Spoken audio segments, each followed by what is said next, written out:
wasn't recording here, so I'll record that. Yeah, so I totally agree with that. It's Scott also who connected us, and just so you know how we like how people know how we know each other is it was actually through a connection, Scott McDonald, who connected us up and said that we're like-minded and it would be great to hear us have a chat and for me to interview you and learn a wee bit more about you and your book and share that with my audience as well. Um, so the Scott actually mentioned as well that it was Friday the 13th, but it's also World Kindness Day, and it's really how you look at things as well, like how you look at what day it is, and it's funny how obviously people can be focused that it's Friday the 13th, or people can focus on that it's World Kindness Day. And it was a really good point. I thought he shared and mentioned that you shared that quote today. Yeah, I think I mean, I'm not a superstitious person, so I don't. The whole Yeah. Friday the 13th thing, No. it doesn't mean anything to me. But I think so. I'm a subscriber, Ben, to the idea that you are what you think. It's for me. It's that simple. I've used that line many times on stage. I've used it many times in my books. You are what you think. You know, I believe in the idea that thoughts become things. Yep. And you know, you see what you want to see in life. We have a choice every single day. One of the examples we talk about a lot, and I've written about a lot, either in my solo books or my books that I've co-authored with Dr. Andy Cope.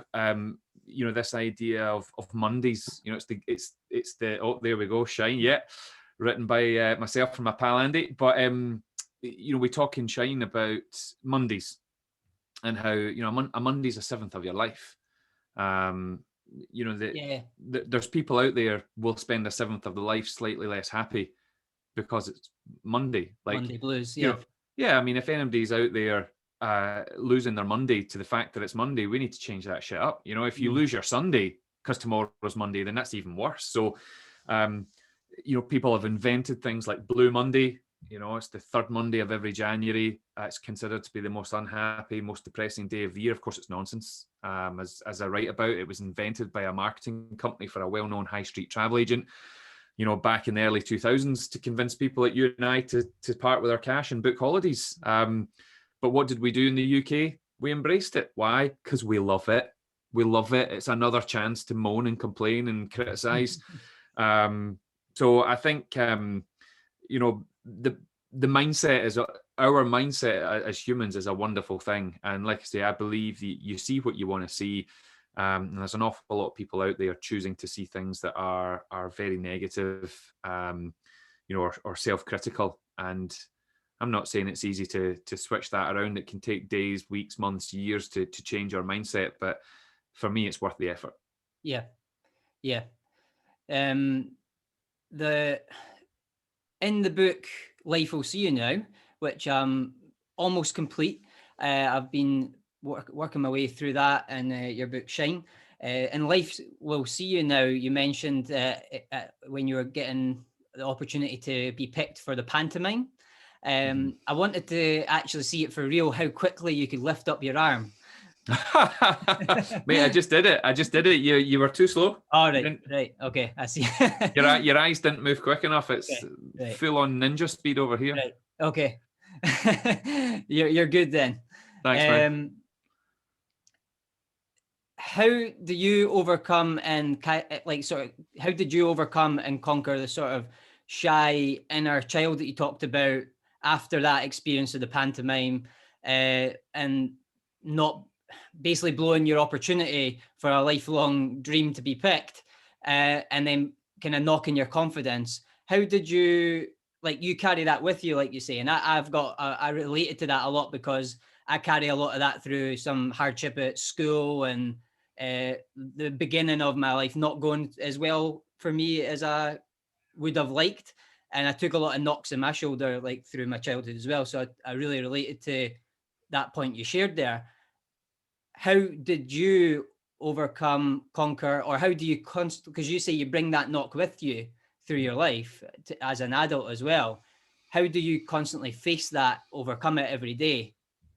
It's a good question because there's not I don't think there's a really simple, straightforward answer to that, other than over many, many years, you learn to become more and more comfortable in your skin, being who you are. And I've lived my life with anxiety since I was a kid, and worry. And when I grew up and went to school, it was oh, you're just a worrier, Gavin. You're what we call a worrier. But nowadays, I wouldn't be called a worrier in school. I would be told that I have anxiety. I would be Right. there would be names and terms for it now, and I would probably go and have meetings with particular professionals that would help me to work that one out. But I think growing up, for your viewers and listeners, the story you're referring to is when I was 5 and desperately wanting to be in the school pantomime. When I got my chance, I went from having this feeling of such excitement and adrenaline to potentially being in this show, to it was like the camera in my head spun around. So instead of sitting watching the show and seeing myself up there, I was now on the stage looking at an audience looking at me, and I all of a sudden had this feeling.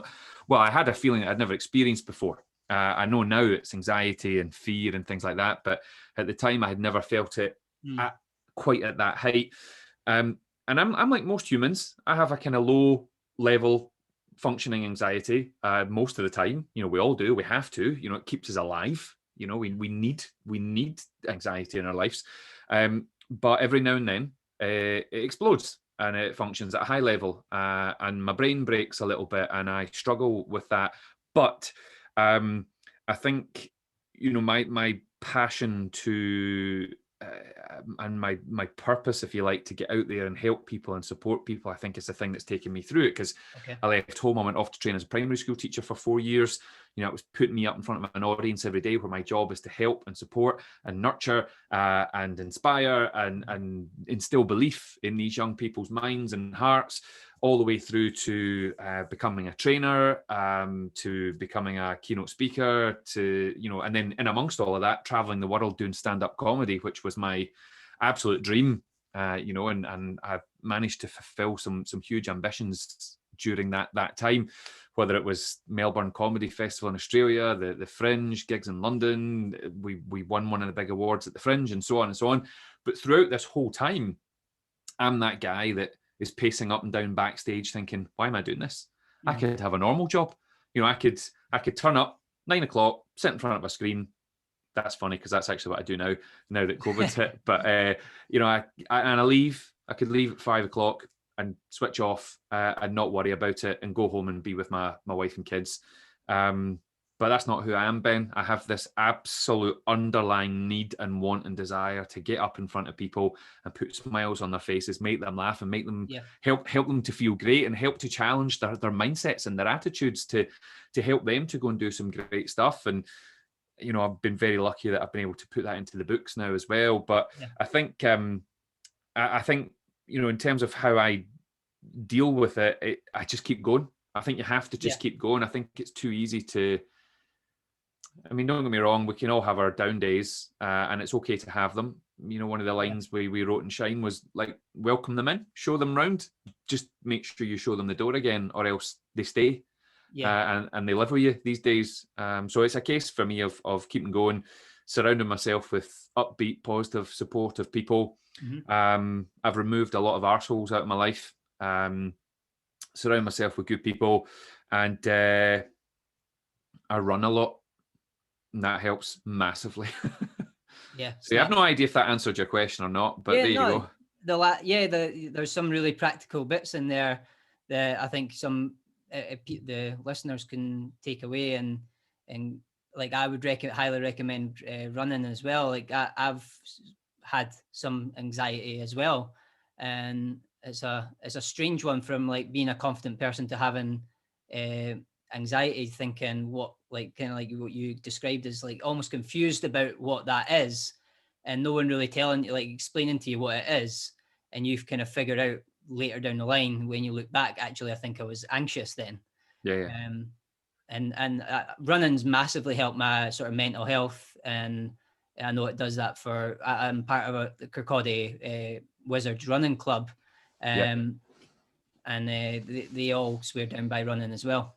Yeah, there's there's research out there, the crossover between running as a natural high and actual illegal drugs. You know, they do the same thing. They give us this massive lift, and running's been a real revelation for me over the last few years. I lost my dad back in 2012, and it kind of gave me a fright to want to, you know, go and get healthier and fitter, and I couldn't even run down the street. As a teenager, I was mega fit. Like, I played rugby and volleyball and all sorts of, actually quite a reasonable level, but went to uni and beer and junk food kicked in, and that was it. I just piled on the weight at that time, and I had a ball, but I wasn't looking after myself. But when I decided to start running, like, it took me a while to like get into it and enjoy it. And I remember somebody saying to me, it'll take you about 3 months. There'll be 3 months where you'll hate it. You'll just want to quit, and you'll want to stop, and you'll be like, there's no way I'm paying £100 in a proper pair of running shoes. That's nonsense. Yeah. And then it was pretty much 3 months on the dot. I kind of went, oh my God, like I love this. And if I don't do it, I miss it. I don't know if I love it when I'm actually out running. Like, I like it. I don't know if I love it, but see, when I get back to the house, I'm absolutely buzzing, Ben. I genuinely feel like I could take on the world. Like this morning, like it's a Friday, and it's 6 o'clock this morning. It was raining just lightly. It was raining here in Edinburgh. It was still dark. And I got up, put my headphones on and my running gear, not just my headphones. That'd be really, really weird. I fired my headphones on, and I clicked on the Greatest Showman soundtrack, Ben. That's what I put on this morning. I like that one. What a soundtrack to run to. And off I went. I only did 5K this morning. I've had because of lockdown, because I've been sitting talking into a screen for months, I actually ended up with a prolapsed disc. So there was 6 weeks recently where I didn't run at all. Right. So it's only the last 2-3 weeks that I'm back doing it properly.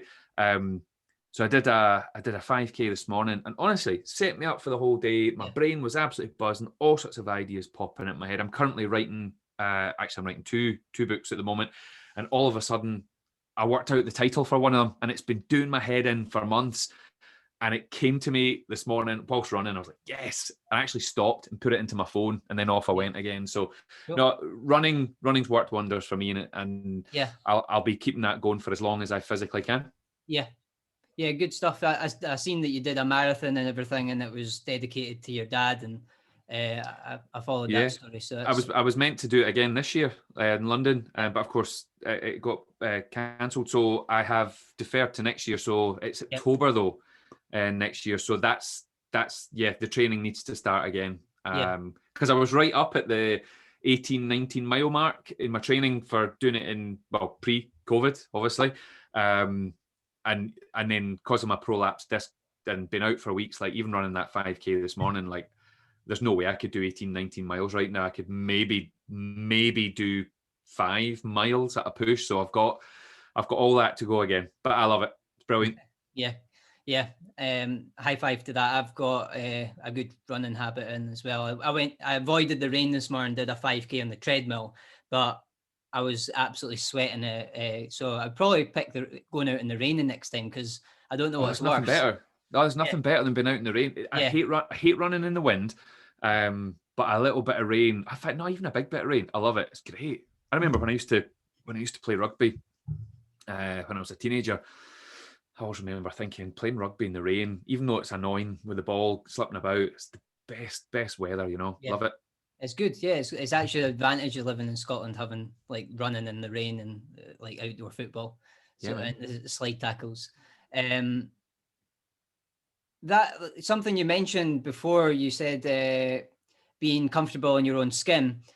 How, if you had any practical advice for people listening, and even myself, because I feel that like I would say in terms of not giving a crap, I would probably say I've got myself to a 7, 8 out of 10, and that's from being a 1 in terms of 1 being the worst, 10 being not giving a crap, 10 out of 10.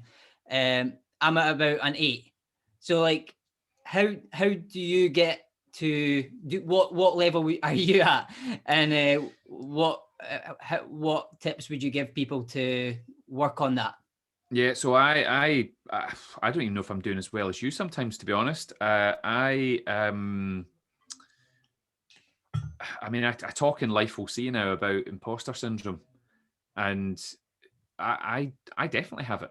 You know, I there's a chapter in my book called Confidently Lost, which is the most open and honest and raw thing I've ever written in my entire life. But where am I on that? Do you know, I think it depends, dude. I think it depends on what's happening and what the environment is, and what project I'm working on or what event I'm working on, because I'm still waiting for somebody to catch me. I'm still waiting for somebody to turn around and go, Gav, come on. Like, mate, you're a wee primary school teacher from Troon. What are you doing? But do you know what? It's hard to give advice on that stuff because it's such a personal thing for so many people, and we're all different. But I think I said earlier about this idea of you've got to keep going, you've got to keep putting yourself out there. If you believe in the thing enough that it is that you're doing, if you're pouring your heart and soul into a particular thing, and you're putting good stuff out in the world, and you know you're not being a dick, and you're being supportive, and you're taking the constructive criticism, you know, I think, you know, slowly but surely your belief in yourself starts to build. Yeah. You know, you'll notice more and more people around you switching on to your thoughts and your ideas, and, you know, listening to you that little bit more. But I think the truth is, I think between that 1 and 10 scale, I think I jump around from anything between a 1 and I wouldn't even say a 10, an 8 maximum. So I struggle to answer that because I haven't got a great answer, because I'm still trying to work it out for myself. And actually, to be honest with you, I don't actually know if anyone's got an answer for that, Ben. If there's anybody out there right now in this world who truly believes that they know what they're doing and truly believes they've got it all worked out, then they need to write that down and make billions out of it, because honestly, I don't think anyone knows what they're doing. I don't think anyone truly 100% believes in themselves 100% of the time. And if they do, then I want to meet them and I want to learn from them, because I'm not sure it's possible. Yeah. It's a good answer, like, as in just hearing it from someone like you, who probably people aspire to be, and have the same success as you, to be an author, best-selling author and speaker. Like, it takes confidence, but you've just told us that actually you're not always 100% comfortable in your skin, even if it seems like that when you're in your flow. And that's why I asked that question, because I find that really interesting when I've done a lot of podcast interviews, and I find that I get a similar answer from people that we look at as inspirations, and we get that answer quite a lot. Yeah. Do you know the one time I'm at my most out with being at home with my family, because that's where I'm at my most comfortable and happiest. Yeah. The moments where I am most comfortable in my skin and in flow is on stage in front of an audience, in that live setting, because I often describe it as it's the immediacy of that situation. Like, in that moment, you're not able to be worrying about this, that, and the next thing. You know, you're not able to think about this deadline or that deadline or this project or that cash flow or that thing, you know, because you're so in the thing that you're doing with that audience. And that's definitely something I've missed this year, because obviously I can't be in a room full of people. And it's been learning to make that shift where I'm sitting speaking at a camera, and I'm told there's 500 people there listening, or 200 or 1,000 or whatever the event is.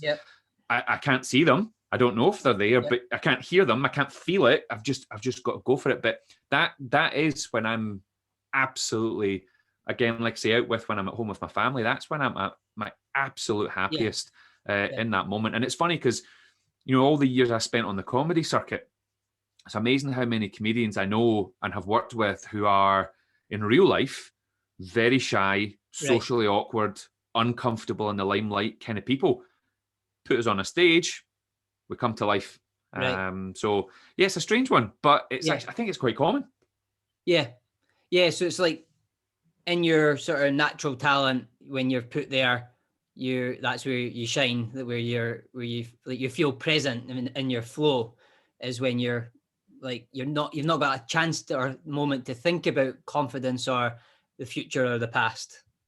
Yeah, but see when I come off stage and there's people standing wanting to talk to me, I'm really uncomfortable. Right. It's in that moment that that's me back out my comfort zone. Don't get me wrong, they're lovely people and I enjoy meeting them, but there's that voice in my head going, why do they want to talk to you? Like, and Yeah. I just, like I remember doing the Fringe. So I did the Fringe. I originally was part of a double act many years ago when we were really young. Like we started at like 17 years of age. That was all the sort of pre-social media days and all where you had to like send scripts off and knock on people's doors. Literally, you couldn't just post stuff continuously on YouTube. But eventually, I went on to become part of a 3-man show called The Colour Ham with a couple of great friends of mine who are both like ridiculously successful in what they do. But we would do like 26 nights in a row, right? And even though you would do your own show for an hour, 26 nights in a row, we used to do lots of other gigs. We used to do midnight shows, 2 a.m. shows, all sorts of game shows and stuff. So sometimes you could do three or four gigs a day, basically. And every single one of them, I'd be pacing up and down backstage thinking, why am I doing this? Why am I putting myself through this worry, this stress, this anxiety, this pressure to make it? But then see when I got on stage, it all lifted. It all lifted. And then I would come off stage going, that was incredible. Cannot wait for tomorrow. I'd go to my bed that night. I'd get up in the morning and think, oh my God, I need to do that again. Why am I doing this? Why am I putting myself through this? Then I'd get on stage and go, this is why.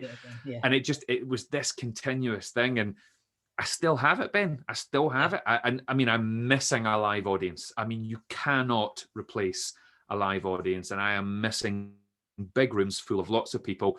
But it's funny because even before going live and doing my presentations and my keynotes and my workshops and things like that on, Remo and Zoom and Teams and Google and all these, Google Hangout and all these kind of things, I still feel it. Like I feel it. I feel that churning. I feel that sort of crunching in my chest of what, I can still feel those nerves. And then, I get the nod to go for it and off I go. I'm in my own wee world doing my thing.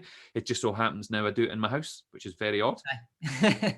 Yeah, like you said, I have that every time I'm doing an interview or I go on Facebook Live, and it's always worse the hour or the half an hour before while I'm preparing for it, and then like you're saying, when you click that live and you're actually engaged in the conversation or speaking, that you're off. Yeah. No, it's true. It's very true. I think it's funny though. Like I'm quite comfortable doing things like this now, but there was a time like radio. Like I was really scared about live radio. I would actually rather do live television, which I know sounds really bizarre, but radio used to freak me out because I didn't know the questions that were coming. Whereas when I'm on stage, I know what I'm going to say. Like I don't use any notes, and I don't have any notes, and I don't use any slides. Yeah, but it's because it's all in here. I know what I'm going to say. And if you came and watched me 3 days in a row doing the same keynote, like or a similar keynote, you're going to realize I'm pretty scripted.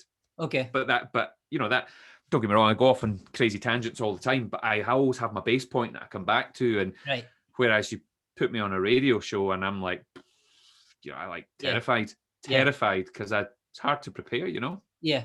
Is that what this is like then in this environment? Not now. Yeah. I think I'm much more comfortable now with it than I used to be. So no, it's funny even this year, since middle of March. I mean, I've lost count of the number of podcasts and radio interviews that I've now done. So no, it's I'm much more comfortable with it now than I used to be. Yeah. Okay. Going to that, I think that's quite an interesting point. It's not a question I was actually thinking about, but kind of the transition from being on stage to going on to computers, like you've said, you much prefer obviously being on stage because you get the vibe and everything there. What's been your experience kind of through the pandemic yourself, like through lockdown and being kind of on a computer and like just adapting to the change? real roller coaster, to be honest. Real ups and downs. Particularly in the first half of lockdown, as we were all. I mean, I'm no different from it. We were all learning. We were all having to shift, and I've often joked with people. Everyone talked about pivoting, and I'm like, no, I pirouetted. Like I had to invent a whole new set of dance moves. But in the process, I experienced every emotion under the sun. I run a business that it was reliant on rooms full of people, or it was reliant on rooms full of people. Now we've made this shift, and we have no choice. Because if we hadn't done that, well, we probably wouldn't be here now. So I think my experience, the first half of lockdown, it wasn't fun, Ben. Like, it really wasn't, and really stressful, real sleepless nights, wondering, is it possible for me to keep doing this thing that I've worked so hard at for so long through my laptop? But I started to realize quite quickly that it was possible, and it's like anything. All of a sudden, I mean, I remember loading up Zoom. I had used Zoom once, I think, before for a meeting. That's what we used these things for, meetings. And I think I'd obviously used Skype quite a few times and stuff like that, but this just felt so new. But all of a sudden, like, it became normal, and I got used to it, and it was just the way you did things. But I remember doing a session for teachers, and I think I had about 60 teachers in the session, and it was for about an hour, maybe 90 minutes, and every single one of them had their camera off. Which has become a thing I've noticed. That happens a lot now in sessions, and at online conferences and things. And of course, they're all muted, rightly so, because I asked them to, because you know what it's like. You got all that echo and background noise and so on. And I was thinking, I've got 90 minutes here, and I've got no idea if anybody's there. I don't know. I can't see them. I can't hear them. I can't feel it. So all I have to do is look right into that lens and give it everything I've got. And in my head, my goal in that moment is to make sure that I'm popping out the screen. And if anybody out there watching, seen any of my videos, I don't just sit like this and talk to the camera. I mean, I'm going like this, and my hands are going in my head. Once I'm in it, and off I go. It's just a big performance. But I think to begin with, it was really weird, like really uncomfortable. But now, I mean, I'm on almost every day now. Sometimes there's 2, 3, maybe 4 different events a day, which is great, because in the past, if I was doing a keynote in Manchester, for argument's sake, well, it's a big drive or a train journey to get there, and I can't do anything else that day because I'm in a car or I'm on a train, or I have to stay over the night before and then travel up the next day, and that takes up half my day. And whereas now, like the other day there, like I was in Manchester, I was in London, I was in Shetland, and I was in Australia, and that was all in the one day. But I never left my house. So it's opened up. It's opened up doors. It's opened up new opportunities. When the shit hit the fan for everyone back in March, and trust me, it really, really hit the fan for all of us. I just said yes to everything. It was just like, that's it. Life's changed. There's no rules anymore. Say yes to everything. If you don't like it, you don't do it again. Let's go. So the second half of the COVID experience, whatever we want to call it, has been way more positive for me, because again, I made the conscious decision to grab on with both hands, get my head down, and go for it. Make an opportunity almost out of it and see what you can learn. It would have been too easy not to. It would have been, and trust me, I mean, I could have done that. We could have just sat back, and hoped for the best.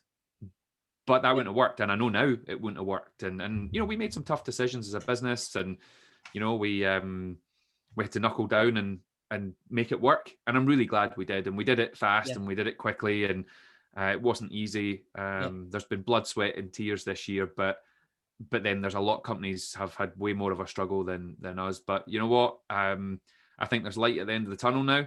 I've turned a lot of corners this year. Got a few more to turn.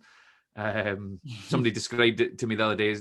They were coming through the woods, and I'm like, yeah, we're coming through the woods. We've knocked a few trees down, replanted some new ones, built some tree houses, and I can see a wee bit of light between the trees now. So yeah, man, it's not been a fun year, but it's starting to feel a bit more fun. Yeah. And depending on how long this takes, obviously, but can you see it actually benefiting you in any, like, business-wise, financially, because of the train journeys, etc.? Well, And yeah, booking event venues, I would guess, as well. So in the long run, perhaps, I mean, this year has definitely not benefited us No. financially in any way. Quite the opposite. I think again, I think that depends on the event. I mean, you're right. I mean, like, so for example, being able to do 3 or 4 events in a day now, we wouldn't charge quite the same that we would have, because, well, there's no flight, or there's no train, there's no hotels, etc., etc. So yeah, in that respect, there's benefits, and there's positives, and there's opportunities. I also think with the work that I do, I think either the stuff we do in schools or in the business world, I think there is, we're being told. I don't just think that there is a bigger, or is going to be a bigger demand for what we do than ever before. Okay. It's interesting at the moment, the amount of businesses that are turning to us to do events online to bring their people together, albeit on a screen. So many people out there are realizing that they've had all their staff working from home, and all right, they have meetings, maybe a Zoom meeting on a Monday morning. A Zoom meeting to go through your to-do list for the week is not bringing your people together. That's not making time and space to check in on each other and make sure you're okay, and that you're upbeat and you're happy, and how's things at home, because people's comfort zones this year have been blown apart, Ben, like blown apart, and our comfort zones in the past were, well, this is it. Our comfort zones in the past were maybe our offices or our homes, but our homes became our offices, and all of a sudden you're spending more time with loved ones than was probably healthy, to be honest. Some of us have had to spend more time on our own all of a sudden than is probably healthy for some of us. So, for some people, this has been a real positive, but for others, it's been nothing but anxiety and worry and stress. And I think, I think one of the big benefits, you'd mentioned specifically financially, but moving that out of the equation just now, I think more importantly, the biggest benefit is that work-life balance for some of us.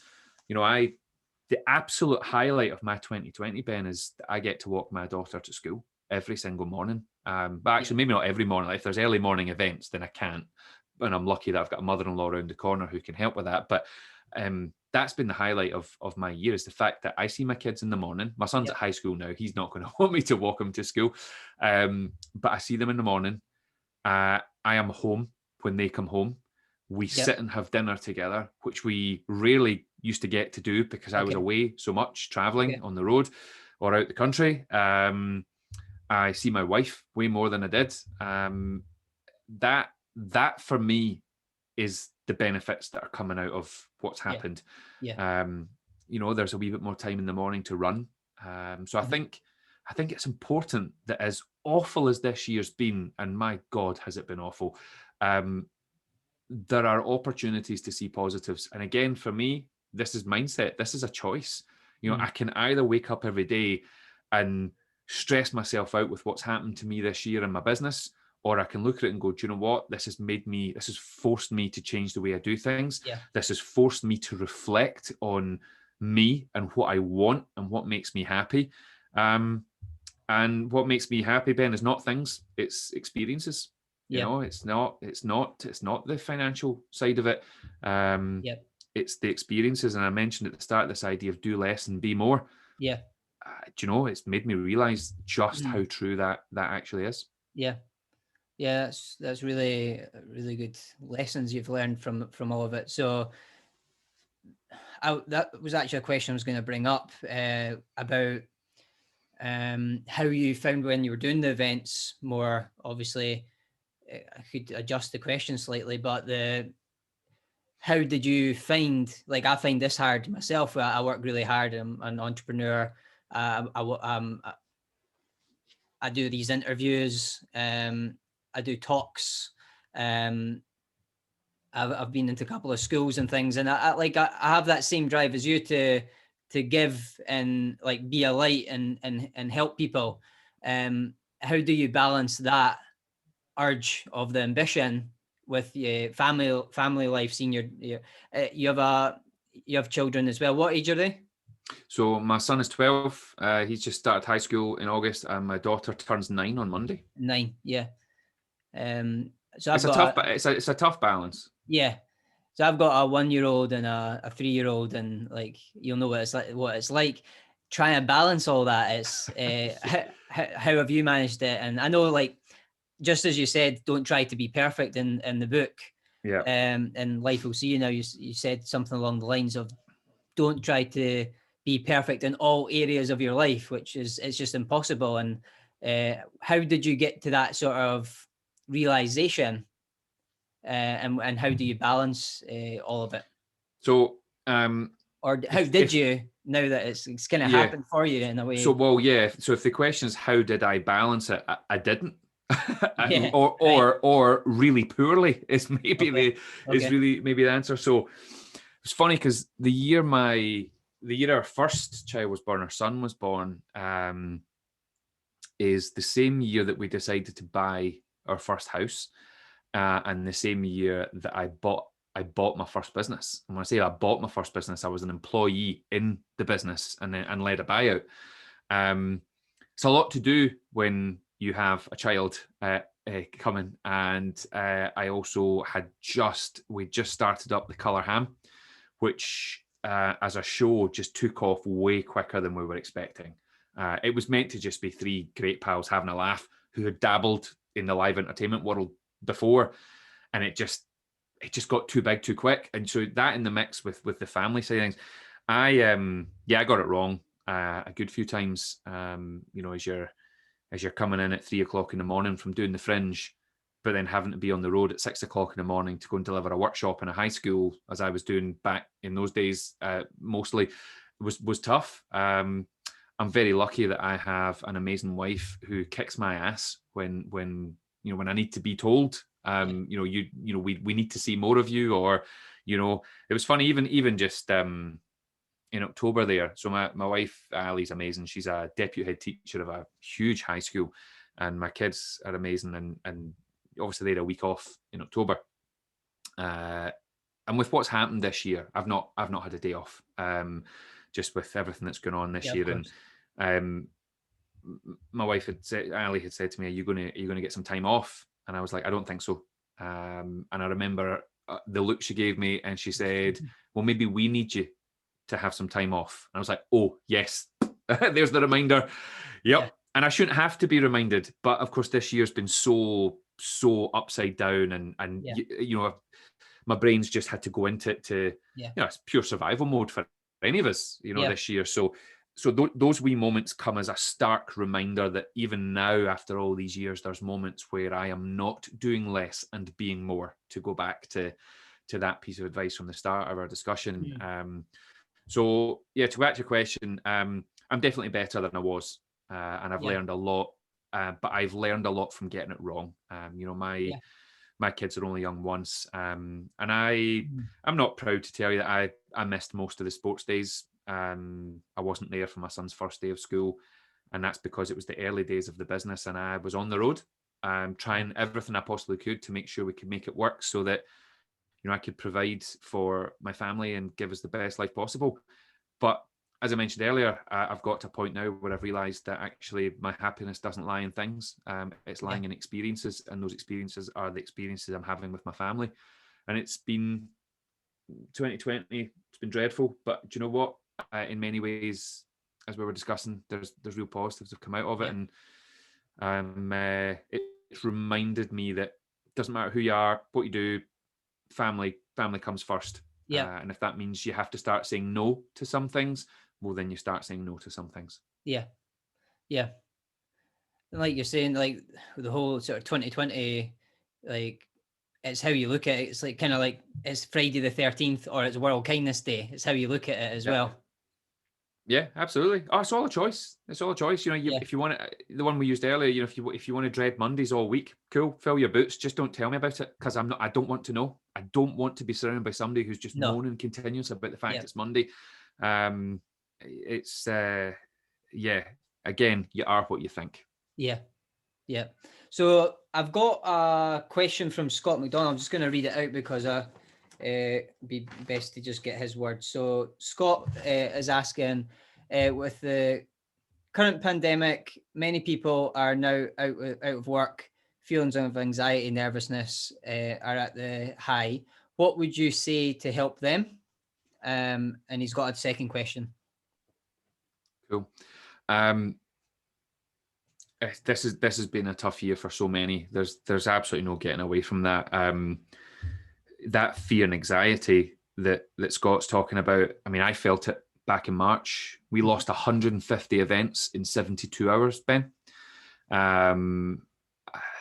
Nothing prepares you for that. And there was a moment where we went from having the most exciting discussions we've ever had as a business to some of the worst discussions we've ever had as a business. And as you know, as everybody knows, it just happened so fast. Yeah. So I think to anybody out there who is out of work or worrying about losing their job, this is where, if there was ever a time to not beat yourself up, to give yourself an opportunity to plan, to set some goals, to read some new stuff, to reach out to new people, to sign up for all sorts of interesting online live events and webinars, then it's now, and I think whilst I understand I get that there's a lot of people lost their jobs, but there are still opportunities out there. It's not going to feel like it. I'm saying that, and I know that's not easy for some people, because I've got a friend who has lost his job and he was very successful in his business, but his business just hasn't coped with what's happened. And he's applied for over 100 jobs and he's not even got an interview. Now, this guy is amazing. Right. Absolutely amazing. And of course, the line he gets is that he's overqualified. And that's that age-old line, rather, that doesn't really mean anything. But anyway, but what I've seen in him I've found is hugely inspiring, and that's his resilience. Just this ability to keep going, to not give up. And he's thrown himself into all sorts of new and different things. He's volunteering for things. And I think I've always been of the belief that things will come good again. But we have to go through it. If what's happened has happened for some people, well, then you're in it. And again, I believe that we have a choice in that. We either beat ourselves up and allow ourselves to get to an all-time low, or we push on through. And it is easier said than done. I've had moments in my life where I've been completely broken. I've had issues with anxiety that have just broken me. I've had moments where I'm at my all-time low. But I've had to push on through it. In life, we'll see now. I talk about it I reference Going on a Bear Hunt, the well-known children's book. And it's this idea of, you can't go over it, you can't go around it, you can't go under it. You have to go through it. And of course, at the end of that book, they finally get back home, but the bear is outside their house, and that's what it feels like for so many. So, this year that, you're going through it, but, you're hiding under your bed covers and it feels like the world's out to get you and it's just waiting outside your door. But you have to go through it. You have to push on through it. And we have to allow ourselves to believe. We have to allow ourselves to think big. We have to allow ourselves to not be ashamed to reach out to people for help. So it's a tough time for so many. And, this is where, that belief that things will get better, we can't let that slip. Scott's got another part to another question. He says your original career path was a primary school teacher. What I would like to know is the feeling and emotions you experienced from the transition from this career to the international keynote speaker, entrepreneur, and best-selling author. It would be good to focus on the initial steps of this transition. Did you ever feel like you made the wrong choice during this process? How did others around you observe this change? Cool. I never regretted the shift that I made, but it was a shift that happened over 10 years. And I think people think I quit teaching and just went straight into becoming a speaker. It's just not how it works. So I went on a workshop one day for teachers. Was blown away by it. It was so entertaining, yet so uplifting, so inspiring, but it also ruffled feathers and pushed buttons and made me feel really uncomfortable in a good way. And I'd never seen anything like it. And I just remember sitting thinking, this guy is basically taking my two passions, stand up and teaching, and just put them together and created a thing. I just thought, that's amazing. So I actually went and worked with him. That was my initial step when I quit teaching. And to go to part of Scott's question, a few people were like, are you mad? Like, teaching's such a secure job, it's job for life, great pension, it's a good pay, great holidays. Yeah, but I wasn't, like, I love teaching, but I wasn't happy in that moment. And this is one of the problems we have in life is, you've got far too many people out there who are not happy in their job, but they'll just keep doing it forever. And they'll moan about it forever. Whereas that's not me, Ben. If I'm not happy, I'm going to change it up and go and do something else. So went and worked with this individual, and that's where it began for me. So I learned how to create a workshop. It's very similar to building a lesson, of course, for a classroom of kids. And for a good 5 or 6 years to begin with, I was still working in schools. I was still in the classroom, or in assembly halls rather, working with groups of kids. It just so happened now I was working with some teenagers sometimes, as well as primary school kids. And instead of being their teacher, I was a visiting provider, a partner provider of the schools. And I would come in and do like a 2.5-hour workshop all around like mindset or resilience or team building or, presentation skills, things like that, or creativity workshops. So I was still teaching, but I was pulling on that resource from having been on the road as a comedian as well, because by that point I'd already been to the Melbourne Comedy Festival and spent 9 months performing in Australia and New Zealand and so on. So that had happened between all of this. So I did my 4-year degree as a teacher, taught for a bit, left to focus on the comedy, and fell back into teaching when my first attempt at the stand-up all just imploded and went off horribly wrong. So I was kind of drawing on all of that, and basically, delivering 2-3 workshops a day, every single day around Scotland in schools with kids, was my chance to develop my ability to speak in front of an audience. So not just teach, but to tell stories, to knit it all together in a way that created this experience that when people left the room, they were absolutely buzzing. Now, don't get me wrong, that's what I wanted to do in teaching on a normal day. That's your job as a teacher. But this just felt different. It felt edgier. It felt more exciting for me. And then we got asked to do some stuff with teachers. So we did more and more with teachers. And then I got asked to host an event for young kids, like a mini conference for kids. And I was like, cool, I'll try that. And then that blew up as well. And then all of a sudden one day there was a head teacher's partner got in touch and said, oh, you did this thing with my wife, with her team. I run a team at the bank. Could you come and do some of that with my team? And I was like, well, yes, I'll give it a go. And then that blew up, and it just grew arms and legs. And then we led the buyout after about 6 or 7 years. And that was 11.5 years ago now that we led the buyout. And then over the last 10 years, that's where I've really started to push my personal brand, if you like, into the business world. It's been a very, very long process. And like I say, I think some people think you just decide one day, I'm going to be a keynote speaker, so off I go. Maybe that does work for some people, but it's absolutely not how it worked for me. It was years and years and years of being a teacher, years and years and years of doing stand-up, years and years and years of knitting the two together. And just making a name for myself, and word of mouth. Word of mouth, I mean, you'll know this, it's the biggest marketing tool in the world. If you're crap, everyone will tell you, and they'll tell everyone else. If you're good, no one will tell you, but they'll tell other people. And it just starts to build. And then it just naturally kept growing arms and legs. And now I'm lucky I get to work with companies like Nike, and the NHS, and everything in between. So it's been a real journey, and there's been such highs and there's been such lows.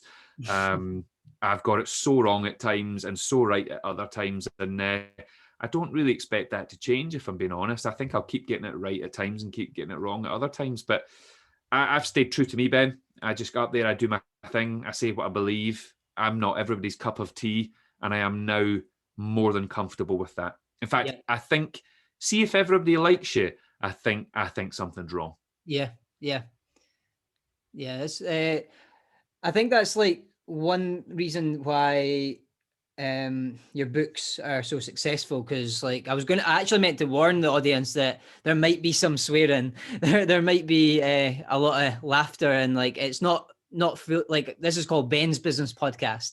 I've toyed with the name, but I'm all about personal development, mindset, and everything, and like, you don't hold back in your books, and you're just really raw and authentic. And I think, like you're saying, you don't.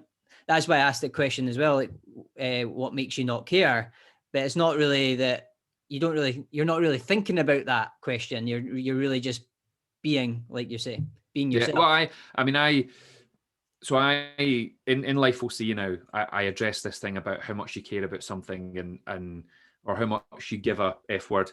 I won't say it. And I have no problems with swearing. I meant to tell you that as well, because no, it's cool. But I do care. And Mark Manson gets it so right in The Subtle Art of Not Giving a Fuck. I mean, that's a brilliant book. But I think he takes it a wee bit too far. Like, he talks about how you've only got so many Fs to give. Yeah. So it's how you.